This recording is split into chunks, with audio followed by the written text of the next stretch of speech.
ሰላም ጤና ይስጥልኝ የተባላችሁ የኢትዮጵያ ቱዳይ ቤተሰቦቻችን እንደምን ቆያችሁልን? በዛሬው ዕለት በመዲናችን አዲስ አበባ ከተከወኑ አንኳር ጉዳዮች ውስጥ በሀገራችን የዩኤፍሲ ኤምኤምኤ ታሪክ ወይም ደግሞ በሚክስድ ማርሻል አርት ዘርፍ ለሁለተኛ ጊዜ እየተካሄደ የሚገኘው የኢትዮጵያ ኤፍሲ 2 ይገኝበታል። ይህንን በተመለከተም በርካቶች ያልጠበቁት ነገር ተከናውኗል። በዚህ ውድድር ሂደት ላይም የከተማዋ ከንቲባም በውድድሩ ተሳትፈዋል። ከንቲባዋ ምን አሉ? እንዴትስ ተሳተፉ? የሚለውን ጉዳይ በሰፊው ተመልክተናል።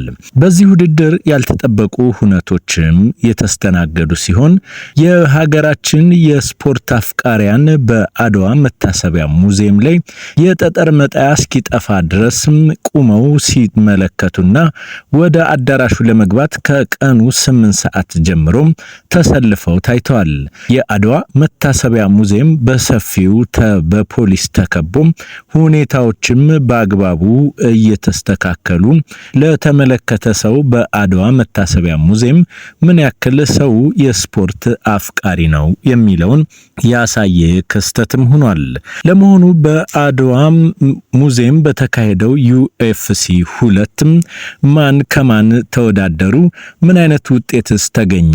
የሚሉትን ከመናገራችን በፊት በቀዳሚነት የምንመለከተው የውድድሩን ተሳታፊ ነው። ጆኒ በኢቲኤፍሲ 02 ላይ የራሱን ክብረ ወሰን ለማስጠበቅ፣ ሴዶ ደግሞ የጆኒን ቀበቶ ለመንጠቅ ወደ ውድድሩ የሚገቡበት ድባብ እጅግ በከፍተኛ ሁኔታ በሁሉም ሲጠበቅ የነበረ ክስተት ነበር። ከዛ ባለፈ ኢልዛርና ካሌብ በተመሳሳይ መልኩ በኤምኤምኤ የተፋለሙ ሲሆን እድሪስና ቦይካ በተመሳሳይ መልኩ ሮቤልና ንቃተ ህሌናም በዩኤፍሲ የሚፋለሙበት ክስተትም ብዙዎችን የሳበና አነጋጋሪም ነበር። ሮቤል በተለይም ከትግራይ ለመጀመሪያ ጊዜ በዚህ ዩኤፍሲ ላይ የተሳተፈ ሲሆን ሌላኛው በቦክስ ዘርፍ ላይ የቢንያምና እሱ ባለው እንደዚሁም የሃይማኖትና አብርሃም ፍልሚያ በሰፊው የታዩ ሲሆን ደሳለኝና ሱራፌልም እንዲሁ በቦክሱ ዘርፍ ላይ በከፍተኛ ሁኔታ ውድድር የተካሄደባቸው ነው። ከነዚህ ግለሰቦች ውስጥ ሃይማኖትና አብርሃም በሰፊው የተፋለሙበትና በርካታ ደጋፊዎቻቸው በአድዋ መታሰቢያ ዙሪያም እስከ መጋጨት የደረሱበትና ድባቡን ያደመቁበት ነበር። ረቢክ ቀበቶውን ለማስቀጠል ከስቴፈን ጋራ ተፋልሟል። ሀብታሙም ከፍሬዘር ጋራ በተመሳሳይ መልኩ ፍልሚያውን ያደረገ ሲሆን በሴት ተወዳዳሪ ዘርፍ ደግሞ ዛሃራና ያብስራ ፍልሚያቸውን ያደረጉበት ክስተት በዩኤፍሲ ኢትም 02 ላይ የመጀመሪያው አነጋጋሪ ክስተቶች ሆነዋል። ክቡራትና ክቡራን፣ ለመሆኑ በዚህ ውድድር ላይ ማን አሸነፈ፣ ማንስ ተሸነፈ የሚሉትንም በሰፊው ተመልክተናል። በስዊት ቦክስ አዘጋጅነት በሀገራችን ለሁለተኛ ጊዜ የተካሄደው ኢቲኤፍሲ 02 የሚክስድ ማርሻል አርት ወይም የድብልቅ ማርሻል አርት ስፖርት ውድድር ትኬቶቹ ለአንዳንዶቹ የተጋነኑ በሚመስል ዋጋ ከ200,000 ብር ድረስ ቢደርሱም ቀድሞ ማለቃቸው በዚህ በኢቲኤፍሲ አነጋጋሪ ክስተትም ሆኗል። ሌላኛው አነጋጋሪ ጉዳይ የኢቲኤፍሲ መስራችና የስዊት ቦክስ ባለቤት ጌታቸው ያስተላለፋቸው መልእክቶች ሲሆኑ ውድድሩን በቀጣይ ከዚህ በሰፋ መልኩም በርካቶች በሚገኙበት ልክ በውጭ ዓለም እንደ ግራንድ አሬና እንደሚካሄደው በሰፊው እናደርጋለን። አብዛኞቹን ትኬቶች ካለቁ በኋላ በርካታ ጥያቄዎች መጥተዋል፣ ነገር ግን ማስተናገድ አልቻልንም ሲል 13,000 በላይ ሰዎች በጥንቅቅ አድርጎ በሚይዘው የአድዋ መታሰቢያ ሙዚየም ጠጠር መጣያ እስኪጠፋ ድረስም ተመልካቾች ተቆመው ውድድሩን ሲመለከቱ ታይተዋል። በዚህ ውድድር ላይ ሴዶ ማርሻል አርት ውድድሩን ያሸነፈበት መንገድ እጅግ አስደማሚ ነው። በዩኤፍሲ ታሪክ ውስጥ በተለይም ደግሞ እነ ኮርነር ማግሪገርን አይነትም ተጫዋቾች በርካታ ሚሊዮን የአሜሪካን ዶላሮችን በመሰብሰብ የሚታወቁት በውድድሩ ሪንግ ውስጥ ገብተው ከመፋለማቸው ውጭም በማስታወቂያ እንደዚሁም ደግሞ በሌሎችም በደጋፊና በሌሎች ሰዎች ምርጫ ብዛት መሆኑ ይታወቃል። ይህንንም ታሪክ ሴዶ ማርሻል አርት የደገመው ይመስላል። በውድድሩ ራሱን እያዝናናም ገና ውድድሩ ከመካሄዱ በፊት የሚወደውን ምግብ እየበላና እንደዚሁም ደግሞ በቲክቶክ ጊፍትም በሰፊው ሲሰበስብ ተስተውሏል። ሴዶ ማርሻል አርት በውድድሩ ከጆኒ ጥያቄ ሲቀርብለትም ሁኔታውን ወደ ጎን ከማድረግ ይልቅ የመደራደሪያ ሐሳቦችን ያቀረበ ሲሆን አንድ ሰው 100,000 ከፍሎ ቢገባ ብሎ ያሰበበት የሂሳብ መንገድ ብዙዎቹን ያስገረመና አሁን ላይ ሴዶ እውነትም የቢዝነስ ሰው ነው ያስባለው ክስተት ሆኗል። ምክንያቱም የትኬት ዋጋ ወይም ደግሞ በቪአይፒ እስከ 200,000 የደረሰበት ቅጽበትም መጠናቀቁና ሴዶ ምን ያክል ቢዝነሱን እንደሰራ ያስታወቀ ነው። ሌላኛው ሴዶ በዚህ ውድድር ላይ ማስታወቂያ በሰፊው ያገኘበት ነው።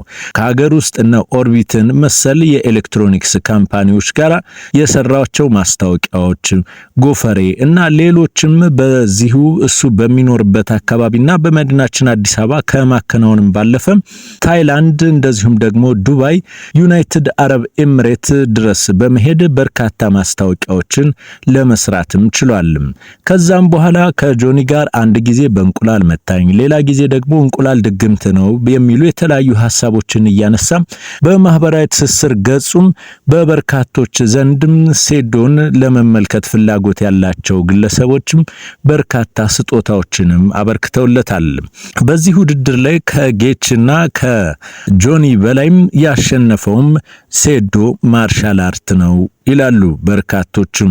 እናንተስ ማን ነው ትላላችሁ?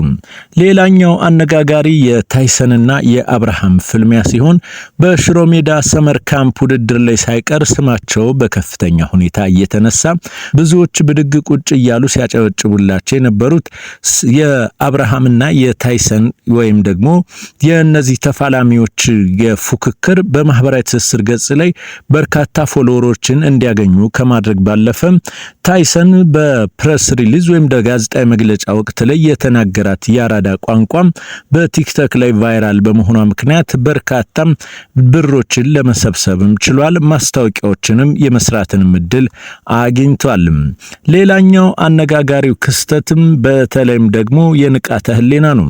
ንቃተ ህሊና እንደምታስታውሱት በመጀመሪያው የዩኤፍሲ ወይም ደግሞ ኢቲኤፍሲ 2 ውድድር ላይ ከጆኒ ጋር ባደረገበት ውድድር ላይ ተሸንፎ ቢወጣም ባሳየው በስፖርቱ ዘርፍ ላይ የፍክክርና የጥንካሬ ብርታት ምክንያት አሁን ላይ ከትግራይ የመጣውን ሮቤልን የሚገጥምበት የሚክስድ ማርሻል አርት ውድድር ነው።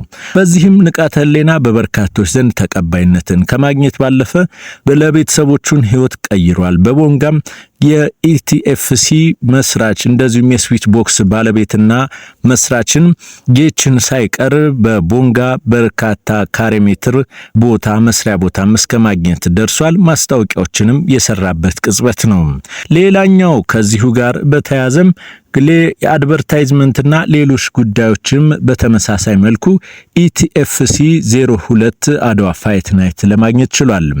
በዚሁ የውድድር ሰዓት ላይ በድንገት የተገኙት የአዲስ አበባ ከተማ አስተዳደር ከንቲባ አዳነች አቤቤ ያስተላለፉት መልእክትና በውድድሩ ለመፋለም እንደመጡ የተናገሩበት ቅጽበት ብዙዎችን ያዝናና ነው። ይህ አዳራሽ አሉ ከንቲባዋ የተዘጋጀው ለእናንተ ነው፣ እናንተ ተዝናኑበት። ከዚህ በላይ ከቆየሁኝ እኔም ልፋለም እችላለሁ፣ ጌችም ተፋለሚ ስለሚለኝ ቶሎ ወደ ሌላ ስራዬ ስለምሄድ ስራ ስላለብኝ ነው ብለው የተናገሩበት ቅጽበትም ብዙዎች በማህበራዊ ትስስር ገጽ ላይ እየተቀባበሉት ይገኛሉ። መንግስት ስፖርቱ ላይ ዘርፍ ላይ እያደረገ ያለውን ኢንቨስትመንትና በዚህም ዘርፍ ላይ የተገኙ ያሉ ውጤቶችን በተመለከተ የስፖርት ቢሮ አቶ አሰግደው የተናገሩ ሲሆን የአዲስ አበባ ከተማ አስተዳደር ኮሙኒኬሽን ሀብቶምም ጉዳዩን በተመለከተ በሰፊው ተናግሯል። ኢቲኤፍሲ 02 በርካቶችን ያሸነፈ ስለ ስፖርትም ቢዝነስ በምን አይነት መልኩ ስፖርት እንዴት ቢዝነስ እንደሚሆን ያስተማረና በዚህ ውድድር ላይም በሌሎች ዓለማት ላይ እንደምናየው በአሜሪካ ግራንድ አሬና ልክ እንደሚካሄዱትና በእንግሊዝና በሌሎች ቦታዎች ላይ በትልልቅ ስቴዲየሞች እንደሚደረገው ኢቲኤፍሲ 03ም በትልቅ ስቴዲየም የመደረግ እድሉ ከፍተኛ መሆኑን የተገለጸው። ክቡራትና ክቡራን በዚህ ውድድር ላይ ሴዶ ማርሻል አርት፣ ንቃተ ህሊና፣ ታይሰንና አብርሃም በሰፊው ያሸነፉ ሲሆን ከሌሎች ክልሎች ከጋምቤላና ከትግራይ ክልል የመጡት ተወዳዳሪዎች ደግሞ ድምቀትን ፈጥረዋል። በኢቲኤፍሲ 03 ማን ይሳተፋል? ከወዲሁ በርካቶችም ጥሪ እያደረጉ ነው አሸናፊዎቹን። ስላዳመጣችሁ እናመሰግናለን። ሐሳብ አስተያየቶቻችሁን ለኛ አጋሩን።